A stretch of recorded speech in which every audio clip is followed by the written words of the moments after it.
Next is a cube that brings together faculty from the College of Pharmacy and the medical school, as well as a faculty member and graduate student from the College of Engineering. This project is titled Aim at BP, which stands for Artificial Intelligence Medication Adherence Messages to Improve Blood Pressure. Let's welcome now Professor of Pharmacy, Karen Ferris.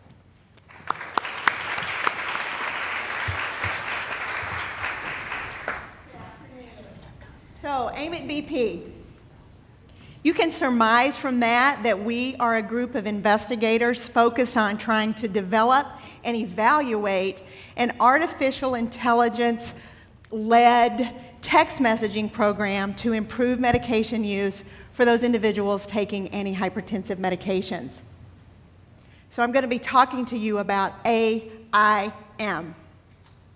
A is for adherence, and A is for adapting text messages. Medication non-adherence is a public health problem in our country. It costs the U.S. healthcare system about $290 billion each year. We know that up to about half of individuals do not take their medications as prescribed.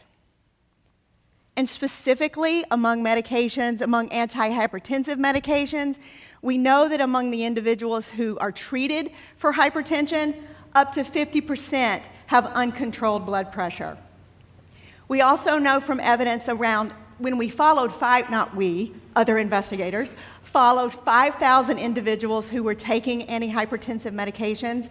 At day 200, 65% continued to take the medications, whereas after 1 year, half of the individuals continued to take those medications.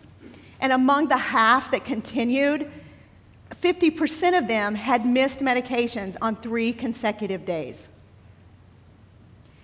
And this final slide suggests, and these are data from the American Heart Association, which shows that of 100 prescriptions that are written, 12% are never picked up, and of those, an additional 12% are not initiated. And of those that are actually picked up and started, then 29% do not take the medications as recommended. So I think I've given you enough statistics to convince you that medication non-adherence is a problem. At least I hope I've done that. So just as this beautiful picture named Pill Spill at the DIA illustrates the different kinds of medications, we also have many reasons or varying reasons for medication non-adherence. And this model shows to you the different reasons that we are focused on. So if you think about taking a medication, an individual has to have an intention to do so. They have to be willing to do so.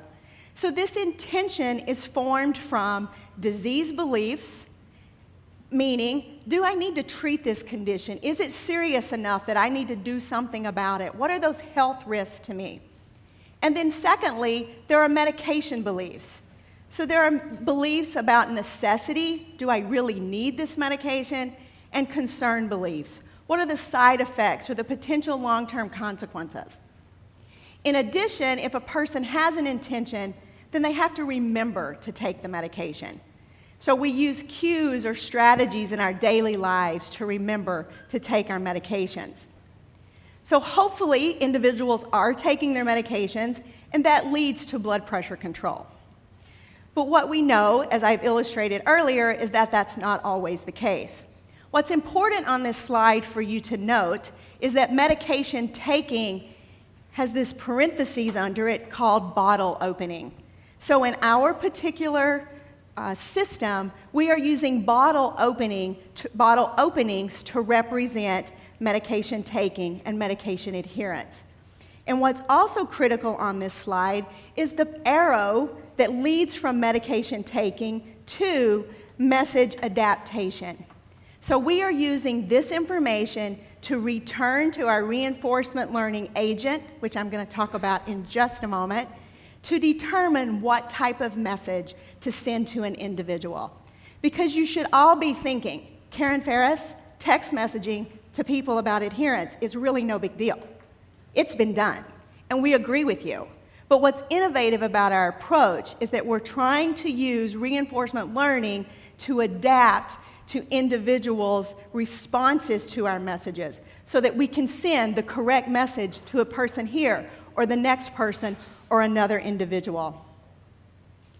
So this slide shows you how a reinforcement learning or RL agent adapts our text messages. So there is we call it the RL agent, and it is comprised of a set of computations that determines what type of message or if a message should be sent to an individual, and that's action. So that action goes into the environment, which is our individuals in our study, and they may or may not respond to that particular message. When they do respond, it's in the form of opening the bottle. And you can see that pathway R, reward, goes back to the agent. So we have data from this pill bottle, which is a medication event monitoring system, which records when an individual opens their bottle. Okay? Then we have messages that are going to the individual, and they're receiving them on their text, on their cell phone. And you can see an example here. High blood pressure is a serious problem that should not be ignored. So this is a disease belief message. And what's critical then is that we've pulled this system together so that we have a text messaging arm there on the left. We use Twilio to deliver text messages. We have a message database. We have an RL agent. And then the information from the server is telling the RL agent the response of individuals to those different messages. In this way, our RL agent can exploit the information that it's learning from individuals and across the population, but continue to explore by sending different messages to different individuals. So at the heart of our RL agent is its ability to exploit information it learns and continue to explore what may work for different individuals. So I is for interdisciplinary investigation, and I is for new information once you're in the field. So we do have a great team. These are the folks that meet at the table, particularly those on the top row. So we have a person from pharmacy, that's me. I care about medications. I care that individuals are taking them, honestly, if they want to take them. And we need to help them to understand when to take them. Satinder Singh is from engineering. John Pate is from public health and medicine. And Larry Ahn is from medicine. So we bring together very different ways of thinking about behavior, very different ways of thinking about even how to conduct studies. And honestly, we figured out how to work together. And it's pretty good. There they are right there. I also want to point out that our graduate student, Sean Newman from the College of Engineering, has been instrumental in building that system for us and working with us. We also have Pete Batra, Sarah Yan, and Vince Marshall, who are critical in helping us do the recruitment, the data collection, and data management. So we just have a terrific team. Now I want to move and just show you a bit of the results that we've been able to accumulate thus far. So I told you earlier that we have different types of messages, and we created these messages. We experts created these messages. But it was important that we try to determine the theoretical fidelity of these messages. So we had participants group our messages in different categories. And what this figure illustrates is the amount of agreement across those participants for putting our messages in different categories. So you should be able to see here 5 different squares that really represent the correlation or the agreeableness of those messages, and they're forming one type of message. So we're very pleased to see that we have these 5 categories because that's the number of messages we have. Then this is an illustration of one of our dashboards for a particular patient. To date, we've recruited 21 subjects. What's important for you to think about here is that the red dots represent pill bottle openings. And you can see that this individual is not the most adherent, which is perfect for our study. You should also take a look at the two pie charts. The one in the middle is the distribution of messages that we initiated our study with this individual. And we base that distribution upon his or her responses to a survey. The second pie chart illustrates how the types of messages have adapted over time. And that's at the heart of our system.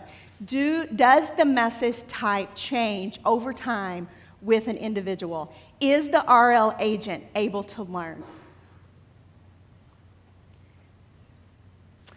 And then any team that comes together to execute a study sometimes the team doesn't have issues, but maybe your study has issues. You learn new things from new information that you're gaining. So this slide illustrates our recruitment criteria along the x-axis and what we're seeing in terms of medication adherence along the y-axis. And what you should be thinking is those folks up in the right-hand corner are really too good with their meds, which is great for them, but not good for our study. So we have got to tighten our inclusion criteria, if you will, to identify more non-adherent individuals, because that's what our intervention, that's what our RL agent and text messaging system is focused on. So that has led us to rethink, that new information has led us to rethink how we move forward with our study. In addition, we've gained some information from 3-month surveys that also is getting us to rethink how many messages we need to send each day. M is for the MCubed support that we received to give us momentum to move forward. So you may be able to surmise that we were meeting for about 3 or 4 months before we heard about the MCubed funding. So I would acknowledge that we were poised to move forward when we were able to secure this funding. But it's been terrific to have that support so that we can put our ideas into practice and to study them. And then, of course, M stands for you got to get more money. Okay? That's in part the name of our game here, right?